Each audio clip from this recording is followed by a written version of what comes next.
د یو مشر نه ما خبره اورېدله او هغه خبره داسې وه وی کوم بچې که لور وي او که زوی وي تاسو څه جوړول غواړئ د مثال په توګه باندې چې زه دا خپل زوی چې کوم دی نو د پښتنو د خدمت دپاره د علمي میدان کې یو پوهان جوړول غواړم نو چې کله تاسو د هغه مقصد وټاکئ نو که هغه وړوکی وي نو تاسو به بیا هغه سره اټومیټیکلی هغه شانتي رویه ساتل شروع کړئ دا انسان فطرت دی. تاسو خو به دا ډرامې کتلې وي په دې ډرامو کې عام انسان وي خو که هغه د یو جج کردار ادا کوي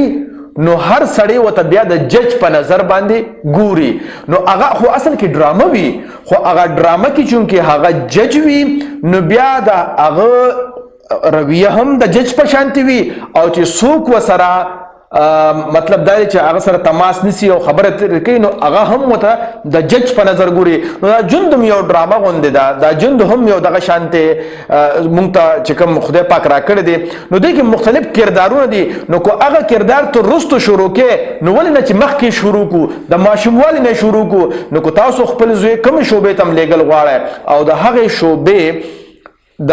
حیثیت باندې هغه سره تاسو ډیلینګ شروع کې نو ستاسو په رویه کې به هم او ستاسو د بچو په رویه کې به هم واضحه فرق معلومیږي او بیا به تاسو په دې وړو خبرو باندې جنگ جګړې نه راځي چې نن خو الوګان دي زه نه خورم نن خو چې کچالان پکړي نن خو زه نه خورم او نن خو یخني ده نن خو ګرمي ده په وړو سټیشنو باندې بیا تاسو نو درېږئ. د خدای دپاره پښتنو سانونه وپېژنئ ستاسو دپاره خو به ځان له پیغمبر نه راځي.